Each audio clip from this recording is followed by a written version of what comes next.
എൻ്റെ പേര് ജിജി ബാബു. ഞാൻ വയനാട്ടിൽ നിന്നാണ് വരുന്നത്. ഇത് ഞാൻ 7ാമത്തെ ഉടമ്പടിയിലാണ്. ഇതെൻ്റെ 5ാമത്തെ സാക്ഷ്യമാണ്.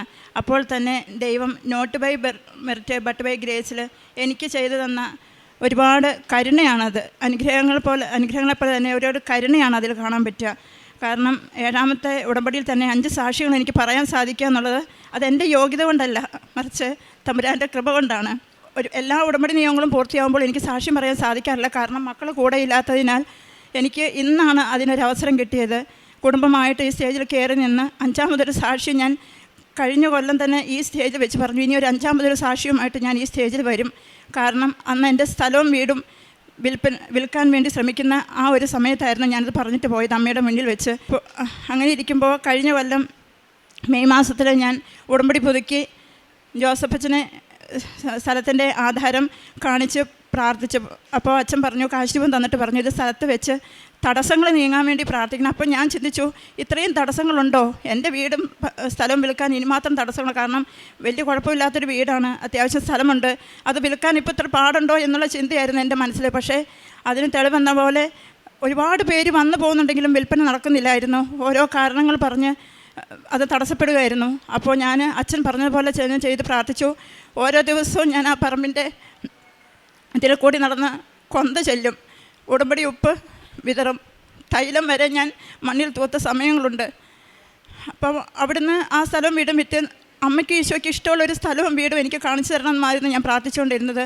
അപ്പോൾ ഞാൻ മെയ് മാസത്തിൽ അന്ന് ഓർത്തു, മെയ് മാസം എനിക്ക് ഒത്തിരി ഇഷ്ടമുള്ള മാസമാണ്. കാരണം അമ്മയുടെ മാസമാണ്. ഒരുപാട് കാലം മുതൽക്ക് തന്നെ വണക്കമാസം വായിച്ച് ഞാൻ അതിന് അനുഗ്രഹം മേടിച്ചിട്ടുള്ളത്. അപ്പോൾ എനിക്ക് മെയ് മാസത്തിൽ തന്നെ എനിക്ക് വീട് തരണം. അപ്പോൾ കഴിഞ്ഞ കൊല്ലത്തെ റാലിയിൽ, ജപമാല റാലിയിൽ ഞാൻ വന്നപ്പോൾ അമ്മേനോട് വെറുതെ പറഞ്ഞുകൊണ്ട് നടന്നുകൊണ്ട് പോയി ജപമാല ചൊല്ലിക്കൊണ്ട്, അമ്മേ ഞാൻ ഇനി അടുത്ത പറഞ്ഞ ജപമാല റാലിയിൽ വരുമ്പോൾ വേറൊരു വീട്ടിൽ നിന്നായിരിക്കും വരുന്നത് കേട്ടോ എന്നാണ് ഞാൻ പറഞ്ഞത്. പക്ഷെ അത് ഞാൻ വെറുതെ ഈസി ആയിട്ട് പറഞ്ഞതാണ്. പക്ഷെ അത് അമ്മ ഇത്രയേറെ ചെവിക്കൊള്ളൂ എന്നുള്ളത് ഞാൻ ഓർത്തില്ല.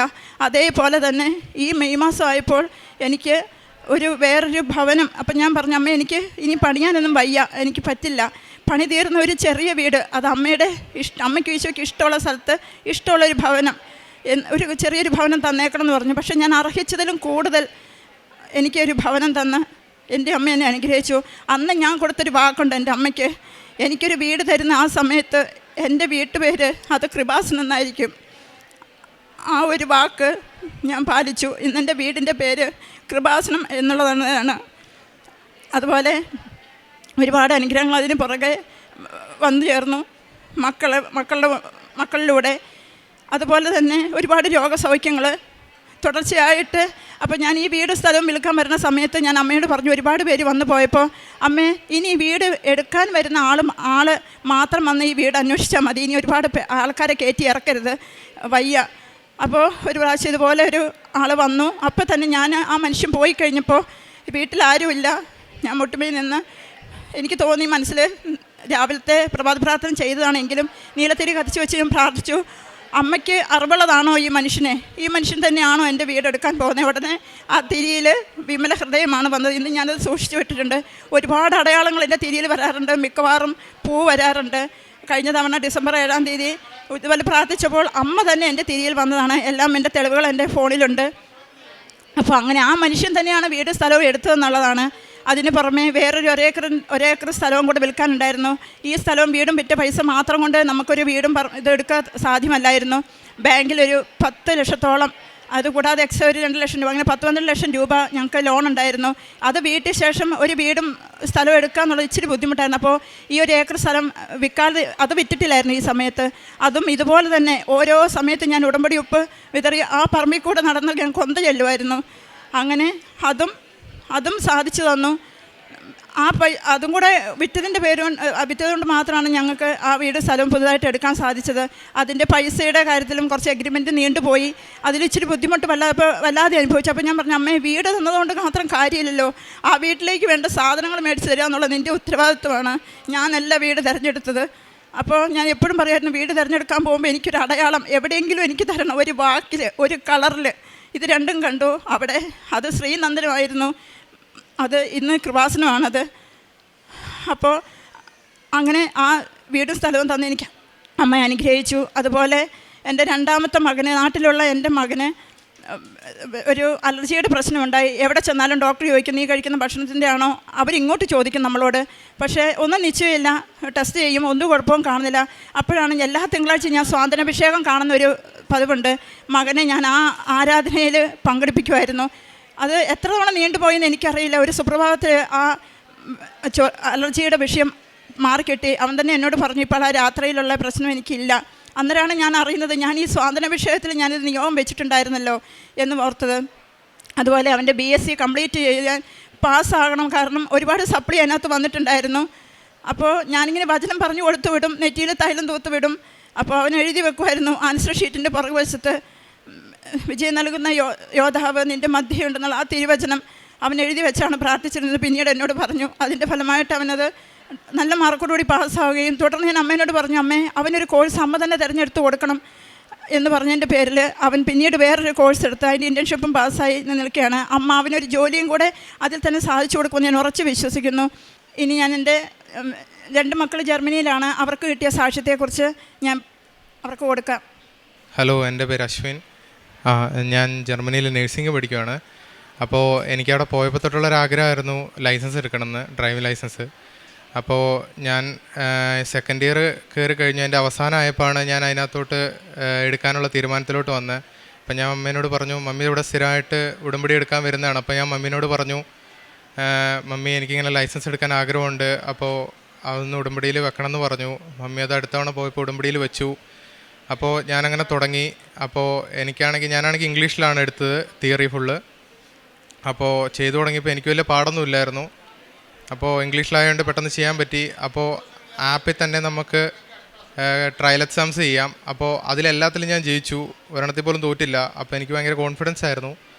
അപ്പോൾ അത് കഴിഞ്ഞ് എനിക്ക് തിയറിക്കുള്ള ഡേറ്റ് എടുത്ത് തന്നു. അവിടെ പോയി ആ എല്ലാ ജയിച്ച കോൺഫിഡൻസോടെ പോയി. പക്ഷേ അതിൻ്റെ മെയിൻ എക്സാമിന് ഞാൻ തോറ്റുപോയി, അത് കിട്ടിയില്ല. അപ്പോൾ അത് കഴിഞ്ഞപ്പോൾ മമ്മി പറഞ്ഞു നീ ഇനി പോകുന്ന സമയത്ത് ഉടമ്പടി വസ്തുക്കളും കൊണ്ട് കൂടെ പോകും, അപ്പോൾ അതിൽ നല്ല മാറ്റമുണ്ടാവുമെന്ന് പറഞ്ഞു. അപ്പോൾ അത് പിന്നെ മമ്മി ഡെയിലി അയക്കുന്ന അച്ഛൻ്റെ പ്രാർത്ഥനയാണേലും ഞാൻ പകുതി ദിവസം കേൾക്കാറൊന്നുമില്ലായിരുന്നു. അപ്പോൾ അത് പിന്നെ ഞാൻ സ്ഥിരമായിട്ട് കേൾക്കാൻ തുടങ്ങി. പിന്നെ പോകുന്നതിൻ്റെ അന്നാണെങ്കിലും ഞാനത് കേട്ടിട്ടാണ് പോയത്. പോയ വഴിക്ക് ഉടമ്പടി വസ്തുക്കളും കൂടെ കൊണ്ടുപോയി. അത് കഴിഞ്ഞ് രണ്ടാമത്തെ അറ്റംപ്റ്റിൽ തന്നെ തിയറി കിട്ടി. അത് കഴിഞ്ഞ് എനിക്കാണെങ്കിൽ നാട്ടിൽ ഡ്രൈവിംഗ് ചെയ്ത ഒരു എക്സ്പീരിയൻസും ഇല്ല, ഞാൻ വണ്ടി ഓടിച്ചിട്ടുമില്ല. അപ്പോൾ ട്രാഫിക് റൂൾസൊക്കെ നല്ല പാടാണ് അവിടെ, ചെറിയ എന്തെങ്കിലും മിസ്റ്റേക്ക് മതി ഫെയിലാവാൻ. അപ്പോൾ എൻ്റെ പ്രാക്ടിക്കൽ തുടങ്ങി. ഞാൻ ഇങ്ങനെ പറയും എനിക്ക് നല്ല പാടാണ്, പ്രത്യേകിച്ച് മാനുവൽ വണ്ടി വരാൻ നേരത്തെ എനിക്ക് തീരെ കൺട്രോളും കിട്ടുന്നില്ല. അപ്പോൾ ഞാൻ പറഞ്ഞു എനിക്ക് ഇപ്പോൾ ഒന്നും കിട്ടുമെന്ന് തോന്നുന്നില്ല. അപ്പോൾ ഞാനിപ്പോൾ ഈ കഴിഞ്ഞ 5-ാം തീയതിയാണ് ഇങ്ങോട്ട് വന്നത്. ടിക്കറ്റ് നേരത്തെ എടുത്തു വെച്ചായിരുന്നു. അപ്പോൾ ഞാനിങ്ങനൊരു മനസ്സിലൊരു ആഗ്രഹം ഉണ്ടായിരുന്നു പോരുന്നതിന് മുന്നേ ലൈസൻസ് കിട്ടണമെന്ന്. അങ്ങനെയാണെങ്കിൽ അത് കഴിഞ്ഞ് എക്സാമിലോട്ട് പിന്നെ കോൺസെൻട്രേറ്റ് ചെയ്യാം, ഇതിൻ്റെ കാര്യം പിന്നെ ആലോചിക്കേണ്ടതെന്നുണ്ടായിരുന്നു. അപ്പോൾ അങ്ങനെ പോയപ്പോൾ എനിക്ക് അയാൾ ഡേറ്റ് തന്നത് 9-ാം തീയതിയാണ് പ്രാക്ടിക്കലിന്. കാരണം അന്നേരം എൻ്റെ കറക്റ്റ് ദിവസമാവത്തുള്ളൂ. എനിക്ക് ഇത്ര ക്ലാസ് വേണം പ്രാക്ടിക്കലിൽ, എന്നാൽ മാത്രമേ എനിക്കത് എഴുതാൻ പറ്റുള്ളൂ. അപ്പോഴാണ് എനിക്കൊരു കൺട്രോളും വരിക, വണ്ടി ഓടിച്ചൊരു ഓക്കെ ആവുള്ളൂ. അന്നേരം 9-ാം തീയതിയാണ്. അപ്പോൾ ഞാൻ ഇങ്ങനെ അയാൾ പറഞ്ഞു എനിക്ക് ഡേറ്റ് എടുത്തിട്ടുണ്ട്, എന്നോട് ചോദിക്കാതെ എനിക്ക് ഡേറ്റ് എടുത്തു. 9-ാം തീയതിയാണെന്ന് പറഞ്ഞു. അപ്പോൾ ഞാൻ പറഞ്ഞു ഇല്ല ഞാൻ നാട്ടിൽ പോവാണ്, എനിക്ക് അത് എടുക്കാൻ പറ്റില്ല എന്ന് പറഞ്ഞു. അപ്പോൾ അയാൾ പറഞ്ഞു എന്നാൽ കുഴപ്പമില്ല, നാട്ടിൽ പോയിട്ട് വന്നിട്ട് എടുക്കാം അങ്ങനെ പറഞ്ഞു. അപ്പോൾ ഞാൻ ഇങ്ങനെ ഒരു വിഷമത്തോട് വിചാരിച്ചു അയ്യോ ഇനിയിപ്പോൾ നാട്ടിൽ പോയിട്ട് വന്നാൽ വീണ്ടും 2 മാസം പോവും, പിന്നെ അത് കഴിഞ്ഞ് എപ്പോഴും ഡേറ്റ് കിട്ടൂല, നല്ല പാടാണ് ഡേറ്റ് കിട്ടാൻ. അപ്പോൾ വീണ്ടും ഡിലേ ആവുമെന്ന് വിചാരിച്ചു. അന്നേരം അന്ന് വൈകുന്നേരം ഞാൻ ഇങ്ങനെ മാധവനോട് പ്രാർത്ഥിച്ചു, മാധവ് എന്തെങ്കിലും ഒരു മാറ്റം ഉണ്ടാവണേ എന്ന്. അന്ന് വൈകുന്നേരം തന്നെ അയാൾ എനിക്ക് ഇങ്ങോട്ട് മെസ്സേജ് അയച്ചിട്ട് പറഞ്ഞു 22-ാം തീയതി നിനക്ക് എക്സാം എഴുതാൻ താല്പര്യമുണ്ടോ എന്ന് ഇങ്ങോട്ട് ചോദിച്ചു. അന്നൊരു 5 പേർക്ക് ഓൾറെഡി പുള്ളി ഡേറ്റ് എടുത്തിട്ടുണ്ടായിരുന്നു. അന്ന് എഴുതാനിരുന്ന ഒരാളെ മാറ്റിയിട്ട് അയാൾ എന്നെ ആ ദിവസത്തിൽ കയറ്റി. ഞാനാണെങ്കിൽ ആ ദിവസം കൊണ്ട് പ്രാക്ടിക്കൽ കറക്റ്റ് ക്ലാസ് ആവത്തുമില്ല. ഞാനാണെങ്കിൽ എൻ്റെ തലേന്ന് വരെ കുറേ മിസ്റ്റേക്ക് ഓടിച്ചപ്പോൾ എനിക്ക് പറ്റി. അപ്പോൾ എനിക്കും പേടിയുണ്ടായിരുന്നു എന്തായി തീരുമെന്ന്. അപ്പോൾ ഞാനന്ന് എക്സാമിന് പോയപ്പോൾ രാവിലെ പ്രാർത്ഥിച്ചു, എന്നിട്ട് അതിൻ്റെ കൂടെ ഈ ഉടമ്പടി വസ്തുക്കളും കൂടെ കൊണ്ടുപോയി. അപ്പോൾ വണ്ടി ഇരിക്കുന്ന സമയത്ത് അന്ന് പോയപ്പോഴും എൻ്റെ ഇന്നൊരു വലിയ മിസ്റ്റേക്ക് പറ്റി. വേണമെന്നുണ്ടെങ്കിൽ അതിൻ്റെ ഇൻസ്ട്രക്ടർക്ക് എന്നെ തോൽപ്പിക്കായിരുന്നു, പക്ഷേ അന്നും അത്ഭുതം പോലെ എന്നെ തോൽപ്പിച്ചില്ല. അന്ന് എനിക്ക് അന്നത്തോടു കൂടെ എനിക്ക് ആ ലൈസൻസ് നേടിയെടുക്കാൻ പറ്റി. വരുന്നതിന് 6 ദിവസം മുന്നേ എനിക്ക് ലൈസൻസും കിട്ടി. എല്ലാം കൊണ്ടും സന്തോഷമായി. മാതാവിന് നന്ദി. Praise the Lord. എൻ്റെ പേര് അർപ്പിത. ഞാൻ ജർമ്മനിയിൽ നേഴ്സിംഗ് പഠിക്കുന്നു. ആദ്യമായി ഞാൻ ജർമ്മനിയിലേക്ക് പോയപ്പോൾ അവിടെ ചെന്ന് നേഴ്സിംഗ് എടുക്കാം എന്നുള്ളൊരു തീരുമാനത്തോടെയാണ് പോയത്. അപ്പോൾ എനിക്ക് പോയപ്പോൾ ഇവിടുന്ന് സർട്ടിഫിക്കറ്റുകളൊന്നും ഇല്ലാതെയാണ് ലാംഗ്വേജ് സർട്ടിഫിക്കറ്റ് ഇല്ലാതെയാണ് ഞാൻ പോയത്. ശേഷം ഞാൻ ജർമ്മനിയിൽ ചെന്ന് ഞാൻ B1 എക്സാം എഴുതാൻ തീരുമാനിച്ചു. വലിയ ലാംഗ്വേജ് സ്കില്ലൊന്നും ഇല്ലാതെയാണ് ഞാൻ പോയത്. എന്നാലും മാതാവിൽ വിശ്വസിച്ച് ഞാൻ ഉടമ്പടി എടുത്ത ധൈര്യത്തിലാണ് ഞാൻ പോയത്. അങ്ങനെ ഞാൻ എക്സാം ഹാളിൽ കയറി ഞാൻ മാതാവിനോടൊരു അടയാളവും ആവശ്യപ്പെട്ടിരുന്നു. അങ്ങനെ സ്പീക്കിങ്ങിന് വന്ന ആളുടെ ഡ്രസ്സിൻ്റെ കളറ് വരെ എനിക്ക് മാതാവ് അടയാളമായി തന്നു. ശേഷം ഞാൻ ഹാളിൽ ഉടമ്പടി ഒപ്പിട്ട് പ്രാർത്ഥിച്ചു. റീഡിങ്ങും ഹിയറിങ്ങും എനിക്ക് നല്ല പാടായിരുന്നു. അതുകൊണ്ട് കിട്ടുമെന്നുള്ളൊരു പ്രതീക്ഷ എനിക്ക് ഇല്ലായിരുന്നു. ശേഷം റിസൾട്ട് വന്നപ്പോൾ ഫസ്റ്റ് അറ്റംപ്റ്റിൽ തന്നെ എനിക്ക് പാസ്സാവാൻ സാധിച്ചു. ശേഷം എനിക്ക് എത്രയും വേഗം ഒരു നേഴ്സിംഗ് സ്കൂളിൽ അഡ്മിഷൻ കിട്ടുക ഉണ്ടായിരുന്നു. അവിടെ ഇൻ്റർവ്യൂ എല്ലാം പാസ്സായി പെട്ടെന്ന് കയറുക കുറച്ച് ബുദ്ധിമുട്ടാണ്.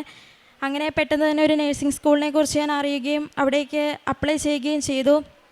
ശേഷം ഞാൻ മാതാവിനോട് പറഞ്ഞു, നിനക്ക് ഇഷ്ടമാണെങ്കിൽ എനിക്ക് ആ സ്കൂളിൽ തരണമെന്ന് പ്രാർത്ഥിച്ചു.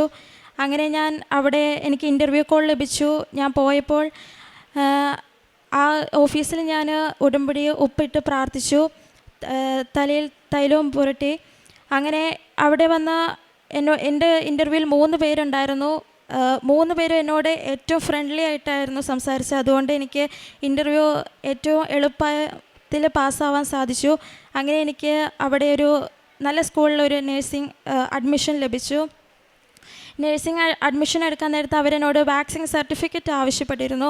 അപ്പോൾ എനിക്ക് വാക്സിൻ പെട്ടെന്ന് എടുക്കുക ബുദ്ധിമുട്ടായിരുന്നു. എനിക്ക് കുറച്ച് ബുദ്ധിമുട്ടുള്ളതിനാൽ ഞാൻ എടുത്തില്ല. അങ്ങനെ ഞാൻ ഇവിടുന്ന് കൊണ്ടുപോയ വാക്സിൻ സർട്ടിഫിക്കറ്റ് അവിടെ അക്സെപ്റ്റ് ചിലയിടത്ത് ചെയ്യാറില്ല. അപ്പോൾ ഞാൻ മാതാവിനോട് പറഞ്ഞു, എനിക്കിനി അവിടുന്ന് പെട്ടെന്ന് എടുക്കേണ്ട ഒരു അവസ്ഥ വരുത്തരുത്. അങ്ങനെ ഞാൻ എൻ്റെ സർട്ടിഫിക്കറ്റിൽ തൈലം പുരട്ടി ഞാൻ സ്കൂളിലേക്ക് അപ്ലൈ ചെയ്തു. അങ്ങനെ അവർ അത് റിജക്റ്റ് ചെയ്യാതെ അവരത് അക്സെപ്റ്റ് ചെയ്തു.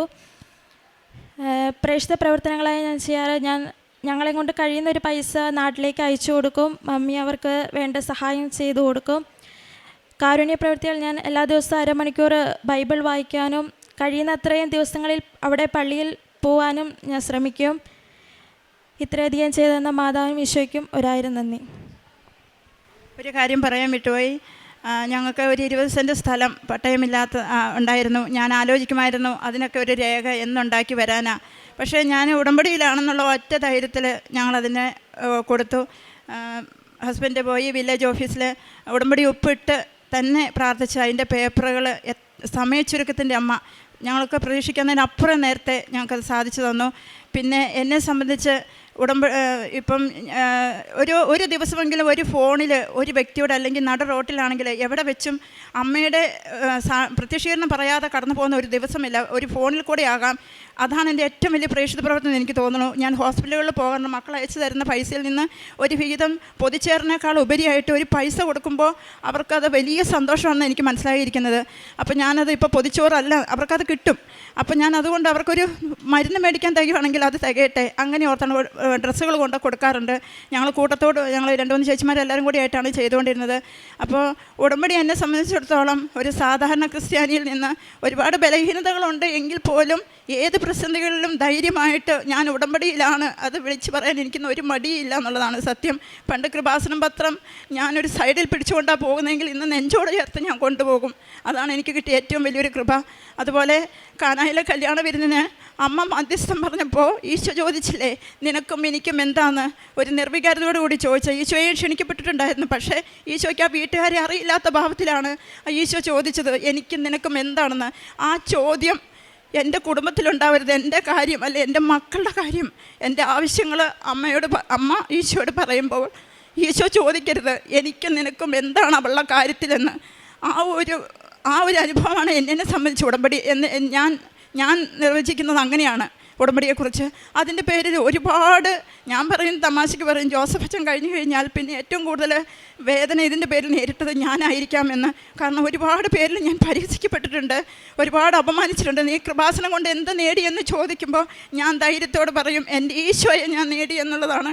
കാരണം ബലഹീനതകൾ ഒരു വശത്തുണ്ടെങ്കിലും ഇന്ന് ഈ ഒരു കൃപയിലാണ് ഞാൻ ജീവിക്കുന്നത്. ഞാനും എൻ്റെ ചേച്ചിയും കൂടെ പറയാറുണ്ട്, ഇന്ന് ഉടമ്പടി ഇല്ലായിരുന്നെങ്കിൽ, ഈ ഒരു ആലയം ഇല്ലായിരുന്നെങ്കിൽ നമ്മുടെ ജീവിതം എന്താകുമായിരുന്നു എന്ന് ഞങ്ങൾ പരസ്പരം പറയാറുണ്ട്. അപ്പോൾ ഓരോ ദിവസവും അമ്മ എനിക്ക് തരുന്ന ഒരു പ്രേക്ഷിത പ്രവർത്തനം എന്ന് പറഞ്ഞാൽ, എനിക്ക് വീട്ടിൽ നിന്ന് പുറത്തു പോകാൻ പറ്റില്ലെങ്കിലും എനിക്കൊരു വ്യക്തി എനിക്ക് മുന്നിലേക്ക് ഇട്ട് തരും. അത് നട റോട്ടിലായിരിക്കാം, ചിലപ്പോൾ ഫോണിലായിരിക്കാം, പക്ഷേ തുടങ്ങുന്നതും പറഞ്ഞ് അവസാനിക്കുന്നതും ഉടമ്പടിയിലാണ്. അങ്ങനെ ഒരു കൃപയുണ്ട്. ഇത്രയും ചെയ്തു തന്ന മാതാവിന്, ഈശോയ്ക്കും വാക്കുകൾ ഇല്ല, നന്ദി പറയാൻ വാക്കുകളില്ല. അത്രത്തോളം നന്ദി പറഞ്ഞുകൊണ്ട് ഞാൻ എൻ്റെ വാക്കുകൾ നിർത്തുന്നു. സങ്കീർത്തനങ്ങൾ 143 10 വാക്യം. അങ്ങയുടെ ഹിതം അനുവർത്തിക്കാൻ എന്നെ പഠിപ്പിക്കണമേ, എന്തെന്നാൽ അവിടുന്നാണ് എൻ്റെ ദൈവം. അങ്ങയുടെ നല്ല ആത്മാവ് എന്നെ നിരപ്പുള്ള വഴിയിലൂടെ നയിക്കട്ടെ. പരിശുദ്ധ അമ്മയുടെ പ്രത്യക്ഷീകരണ സാക്ഷിയായിട്ട് ജിജി ബാബു തൻ്റെ കുടുംബത്തോടൊപ്പം തങ്ങളുടെ അനുഭവ സാക്ഷി നമുക്ക് മുമ്പിൽ പങ്കുവെക്കുകയായിരുന്നു. ജിജി ബാബുവിൻ്റെ വാക്കിൽ തന്നെ നമുക്കത് മനസ്സിലാക്കാൻ വേണ്ടി സാധിക്കുന്നുണ്ട്. പരിശുദ്ധ അമ്മയുടെ ഇടപെടൽ ഈ കുടുംബത്തോടൊപ്പം ഇപ്രകാരം ഉണ്ടായിരുന്നുള്ളത്. കാരണം ഈ ഒരു വാക്കുകളിൽ പറയുന്നുണ്ട്, ഞാൻ എന്ത് നേടിയെന്ന് ചോദിച്ചു കഴിഞ്ഞാൽ ഉടമ്പടിയിലൂടെ ഈശോ നേടി എന്നതിൻ്റെ അടയാളമാണ് തങ്ങൾക്ക് കിട്ടിയ ഓരോ അനുഗ്രഹങ്ങളും. തനിക്ക് തൻ്റെ സ്ഥലം വിറ്റ് പോകുവാനും ആ വിറ്റുപോയ സ്ഥലത്തോട് ചേർന്ന് തന്നെ മറ്റൊരു സ്ഥലങ്ങൾ വീടും വായിക്കാനായിട്ടൊക്കെ സാധിക്കുക ചെയ്തത് പരിശുദ്ധ അമ്മയോട് ചേർന്നുള്ള ഉറച്ച വിശ്വാസം തന്നെയാണ്. അച്ഛനെ കണ്ട് പ്രാർത്ഥിക്കുകയും അതോടൊപ്പം തന്നെ ആ ഒരു സ്ഥലത്ത് ചുറ്റി നടന്ന് കൊന്ത ചൊല്ലുകയും നേർച്ച വസ്തുക്കളൊക്കെ ഉപയോഗിച്ച് പ്രാർത്ഥിക്കുകയും ചെയ്തതിൻ്റെയൊക്കെ ഫലമായിട്ട് അത് പൂർണ്ണമായിട്ട് പരിശ്രമം ഇടപെടലില്ല അത് വിൽക്കുവാനും മറ്റൊരു വീട് സ്ഥലം വായിക്കുവാനായിട്ട് അനുഗ്രഹിക്കുക ചെയ്തു. അതോടൊപ്പം തന്നെ ഈ കുടുംബത്തിലെ മക്കളുടെ സാക്ഷ്യങ്ങളാണെങ്കിൽ പോലും 2 മക്കൾ ജർമ്മനിയിലാണ്. അശ്വിൻ്റെ സാക്ഷി നമുക്ക് പറഞ്ഞിട്ട് സാധിക്കുക ചെയ്യുന്നുണ്ട്. തൻ്റെ മെറിറ്റ് കൊണ്ടല്ല, അവിടുത്തെ കൃപയാലാണ് തനിക്ക് ആ ലൈസൻസ് തിയറിയും പ്രാക്ടിക്കലൊക്കെ പാസ്സാകുവാനായിട്ടൊക്കെ ഡേറ്റൊക്കെ കിട്ടുകയൊക്കെ ചെയ്തു. കാരണം താൻ തിരിച്ചു പോരുന്ന ഡേറ്റ് ആയതുകൊണ്ട് തന്നെ ആ ഒരു ഡേറ്റിൽ തനിക്കത് പങ്കെടുക്കുവാനായിട്ട് പറ്റാതെ വരികയും, പക്ഷെ എന്നാൽ പരിശുദ്ധ അമ്മയോട് പ്രാർത്ഥിച്ചതിൻ്റെയൊക്കെ ഫലമായിട്ട് മറ്റൊരാളിലൂടെ തന്നെയാണെങ്കിലും ആ ഡേറ്റ് അത് കുറച്ചുകൊണ്ട് താൻ പോരുന്നതിന് മുമ്പ് അത് ഡേറ്റിൽ ലൈസൻസ് എടുക്കാനൊക്കെ ആയിട്ടൊക്കെ സാധിക്കുക ചെയ്തത് പരിശുദ്ധ അമ്മയോട് ചേർന്നുള്ള ഉറച്ച വിശ്വാസം തന്നെയാണ്. അതോടൊപ്പം തന്നെ മകളുടെ സാക്ഷ്യത്തിൽ നമുക്ക് മനസ്സിലാക്കായിട്ട് സാധിക്കുക ചെയ്യുന്നുണ്ട്. ജർമ്മനിയിലേക്ക് ചെല്ലുമ്പോൾ അവിടെ ചെന്നിട്ടാണെങ്കിലും റീഡിങ്ങും ഹിയറിങ്ങും ഒക്കെ അത് പാസ്സാകുവാനൊക്കെ ആയിട്ട് ഇത്തിരി ടഫാണെങ്കിലും ആദ്യ അറ്റംപ്റ്റ് തന്നെ പാസ്സാകാനൊക്കെ ആയിട്ട് സാധിക്കുകയൊക്കെ ചെയ്തത് പരിശുദ്ധ അമ്മയോട് ചേർന്നുള്ള ഉറച്ച വിശ്വാസം തന്നെയാണ്. തനിക്ക് നഴ്സിംഗ് സ്കൂൾ അഡ്മിഷൻ കിട്ടുമ്പോഴൊക്കെ ആണെങ്കിലും താൻ നാട്ടിൽ നിന്ന് കൊണ്ടുപോയ വാക്സിൻ്റെ ഡോക്യുമെൻ്റ് തന്നെയാണ് അത് പൂർണ്ണമായിട്ടും യാതൊരു വിധമായ ബുദ്ധിമുട്ടൊന്നും ഇല്ലാതെ കണ്ട് എല്ലാ കാര്യങ്ങളും പരിശുദ്ധ അമ്മയിലൂടെ ക്രമീകരിക്കുവാനൊക്കെ ആയിട്ട് സാധിക്കുകയും ചെയ്തത്. ഇനി മുമ്പോട്ടുള്ള ഈ കുടുംബത്തിൻ്റെ യാത്രയിൽ പരിശുദ്ധ അമ്മയുടെ പ്രത്യക്ഷീകരണ സാക്ഷിയായിട്ട് ഈ കുടുംബത്തെ ഇനിയും ഉയർത്തട്ടെ എന്ന് പ്രാർത്ഥിക്കാം. ഒപ്പം നമ്മുടെ ഓരോരുത്തരുടെയും നിയോഗങ്ങളെയും പരിശുദ്ധ അമ്മയുടെ പ്രത്യക്ഷീകരണ സാക്ഷിയായിട്ട് ഉയർത്തട്ടെ എന്ന് നമുക്ക് ഓരോരുത്തർക്കും പ്രാർത്ഥിക്കാം. അത്യപൂർവ ദൈവാനുഭവങ്ങൾ ഇനി നിങ്ങൾക്കും സ്വന്തം. ഈ യൂട്യൂബ് ചാനൽ ഇതുവരെ സബ്സ്ക്രൈബ് ചെയ്തിട്ടില്ലെങ്കിൽ ഇപ്പോൾ തന്നെ സബ്സ്ക്രൈബ് ചെയ്യുക. ഈ വീഡിയോ ഇപ്പോൾ തന്നെ നിങ്ങളുടെ സുഹൃത്തുക്കൾക്ക് ഷെയർ ചെയ്തുകൊണ്ട് കർത്താവിൻ്റെ പ്രേക്ഷിതരാകുക.